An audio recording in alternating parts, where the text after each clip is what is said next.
महाराज मनु ने कहा कि जो मांगूंगा वो पहले ये बताओ दोगे, और ना दे सको तो मांगूंगा ही नहीं, काय को संकोच में डालूंगा, लेकिन पहले ये बताओ जो मांगू वो दोगे।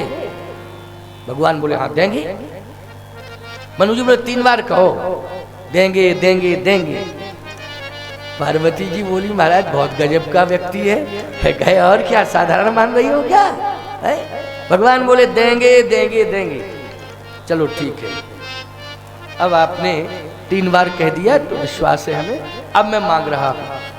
दान शिरोमणि कृपा निधि नाथ कहो सतभाव, चाहो तुम ही समान सुत, प्रभु सन कवन दुराव। चाहो तुम ही, आपको चाह रहा। भगवान बोले हमें चाहा, हम आ गए, लेकिन ऐसे नहीं, सुत समान सुत, या तो आपके समान सुत हो तो मुझे दे दो, नहीं तो आप ही सुत बन जाओ। 2 में से कोई एक बात हो तो आप जल्दी निर्णय करिए, डिसीजन। भगवान मन ही मन बोले कि मैंने कह तो दिया कि मैं दूंगा दूंगा दूंगा, लेकिन ये कल्पना नहीं करता था कि ये हमारा बाप बन जाएगा। क्यों भाई, चाहो तुम्हें समान सुत, इसका अर्थ क्या है, बाप ही बनना है कि नहीं, लेकिन ये नहीं कल्पना कर रहा था कि ये बाप बन जाएगा मेरा, और ऐसे ही मांग रहा है। चाहो तुम ही समान सुत, या तो आप सुत बन जाओ या आपके समान कोई हो वो सुत बने। तो भगवान बोले हमारे समान तो हम ही है, दूसरा कोई है नहीं। राम समान राम निगम कहें, राम के समान केवल राम है, दूसरा कोई है ही नहीं। तो राम समान राम निगम कहें, मेरे समान तो मैं ही हूं, और ये मैंने कह चुका हूं कि मैं दूंगा दूंगा दूंगा। तो जब 3 बार कह चुका हूं कि दूंगा दूंगा दूंगा, तो अब तो देना पड़ेगा, जो मांग रहा है वो देना पड़ेगा। तो भगवान बोल पड़े आप सदिस खोजहु कह जाई, नृप तुए तनय होब में आई। मैं अपने समान कहाँ खोजूं, मैं ही सुत बन के आऊंगा, लेकिन अभी नहीं, थोड़ा टाइम लगेगा। इतना तो मान जाओ बंदे कि मैं सुत बनूंगा, लेकिन थोड़ा सा टाइम मुझे दे दो। इसलिए दे दो कि जहां से आया हूं वहां की व्यवस्था तो जो की तो पड़ी। मैं ये जानता था कि वहां मैं सुत बन जाऊंगा, वहां की व्यवस्था थोड़ा व्यवस्थित कर दूं, इसके बाद मैं सुत बन के आऊंगा। अभी मुझे टाइम दे दो, थोड़ा सा समय तो देना पड़ेगा है? क्योंकि सुत बनने का मतलब है कि तुम्हारे पास रहना, सदा रहना है, और तुम्हारी सेवा शुश्रूषा करना। बोलो सुत से क्या कल्पना करते हो तुम? सुत से यही कल्पना की जाएगी नहीं कि ये आ गया है, अब हमारा भविष्य सुरक्षित हो गया है। जब ये सामर्थ्यवान बन जाएगा, अभी मैं इसे संभाल रहा हूं, लेकिन जब ये सामर्थ्यवान बन जाएगा तो ये मुझे संभालेगा। यही आशा अपेक्षा सुत से की जाती। तो भगवान बोले कि हम समझ रहे हैं कि मनु जी आपने वो इंतजाम कर लिया है कि मैं जब सुत बन जाऊंगा तो आपकी समस्त सेवा शुश्रूषा को स्वीकार करूंगा, क्योंकि ये धर्म ही है, सुत का ये परम धर्म है। लेकिन मुझे थोड़ा टाइम दो। तो मैं टाइम, आप जा रहे हो, फिर मैं कहाँ जाऊं? कहे आप एक काम करो, कुछ काल तक अमरावती में निवास करो, फिर बोले फिर इसके बाद अयोध्या में आ जाना। तो मुझे ले कौन जाएगा? भगवान बोले अब मैं ही ले जाऊंगा, और कौन ले जाएगा? मैं ही अमरावती भेजूंगा, मैं ही अयोध्या भेजूंगा, फिर मैं अयोध्या आऊंगा। अनन्यास चिंतयन्तो माम ये जनः पर्युपास्ते, तेषां नित्याभियुक्तानां योगक्षेमं वहाम्यहम्। अब तुम अनन्य भाव से जब मेरे प्रति समर्पित हो चुके हो, तो अब संपूर्ण दायित्व, संपूर्ण जिम्मेदारी मेरी है, मैं संभालूंगा, चिंता मत करो।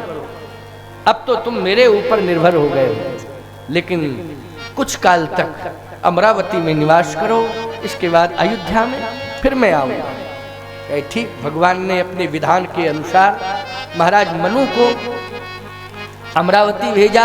इसके बाद फिर अयोध्या में वही महाराज मनु दशरथ बनकर के जन्म लेते हैं और वही महारानी शत्रुपा कौशल्या बनकर जन्म लेती हैं। वही है महाराज मनु और शत्रुपा। इधर अनाचार अत्याचार बढ़ गया। कहां बढ़ा साहब? राक्षसों के द्वारा बढ़ा। जहां जहां ऋषि मुनि महात्मा जंगल में रहते हैं, जहां जहां गौशालाएं खुली हुई हैं, जहां जहां वैदिक ब्राह्मण यज्ञ आदि कर रहे हैं, बस वहां वहां अनाचार अत्याचार शुरू हो गया। अस भ्रष्टाचारा भा संसारा धर्म सुनिए नहीं काना। ये स्थिति पूरे संसार में हो गई और इसका मुखिया सरगना जो है वो रावण है। वो कौन है? रावण। क्योंकि उसी ने आदेश दिया, सुनहु सकल रजनीश्वर जूथा हमरे बैरी विपुल बरूथा तुझ भोजन मख होम सराधा और सबके जाय करो तुम बाधा करे अनीत जाहे नहीं बरनी। ऐसी अनीति राक्षसों के द्वारा हुई क्योंकि रावण का फरमान है। उसने आदेश दिया है कि जाओ यज्ञ नष्ट कर दो, गौशाला में आग लगा दो। जो संत महात्मा भजन तपस्या कर रहे हो उनको नष्ट कर दो। उनके लिए केवल एक ही विधान है, आदेश है मृत्यु दंड, छोड़ना नहीं, मृत्यु दंड। निश्चर निकर सकल मुनि खाए। महात्माओं की संख्या कम हो गई, संख्या ही नहीं बची साधुओं की है। सिद्ध का पता ही नहीं चला। जैसे वर्तमान में देखो भारत से गिद्ध ही गायब हो गए। गिद्ध कहाँ दिखाई दे रहे? बोले गिद्ध नहीं दे रहे दिखाई। गिद्धों से पूछा कहाँ जा रहे हो? कहे जा रहे हैं अब। अरे कहाँ जा रहे हो? कहे क्या करें जब हमारा हम भूखों मरे यहाँ, जब हमारा भोजन सब इंसान ही खा गए तो हम क्या भूखों मरे? जहाँ हमें भोजन मिलेगा वहाँ जाके रहेंगे। तो ये गिद्धों का भोजन आज लोग करने लगे। बोलो करने लगे कि नहीं? ये गिद्धों का भोजन, ये जो अंसाहार मांसाहार है ना, ये गिद्धों का भोजन है। ये किसका भोजन है? जल्दी बोलो। गिद्धों का भोजन है। ये तामसी भोजन किसका? गिद्धों का भोजन है। ये सड़ा गला भोजन जो कर रहे हैं लोग, ये किसका है? गिद्धों का भोजन है। तो गिद्ध कहने लगे जब इंसान जो है झपट पड़ा लपट पड़ा मेरे भोजन पर और छीन लिया मेरे आहार भोजन को, तो अब भूखों मरे, अब जहाँ मिलेगी व्यवस्था वहाँ जाके रहूंगा। तो गिद्ध पलायन कर गए। सावधान, स्वच्छ आहार करो। ये गिद्ध आज तुम्हारा आवाहन कर रहे हैं, कह रहे हैं, बता रहे हैं, बार बार चेतावनी दे रहे हैं कि सुधर जाओ, हमारे भोजन पर नियत खराब मत करो। गिद्ध कह रहे हैं, गिद्ध ये जितने गीधा जिसको कहते हैं गिद्ध कहते हैं, वो कह रहे हैं हमारे भोजन पर नियत खराब मत करो इंसानों, सुधर जाओ सुधर जाओ सुधर जाओ। आज बड़े बड़े सिद्ध सब राक्षसों ने खा लिया, केवल हड्डियां बची, हड्डियों का पहाड़ लग गया। अस्थि समूह देख रघुराया, देखा ना भगवान ने अस्थि समूह, ये हड्डियों का पहाड़। अरे बोले हड्डियों का पहाड़ यही है, यहीं पर पहाड़ है हड्डियों का। कौन सी जगह बोले? सुतीक्षण आश्रम के पास है।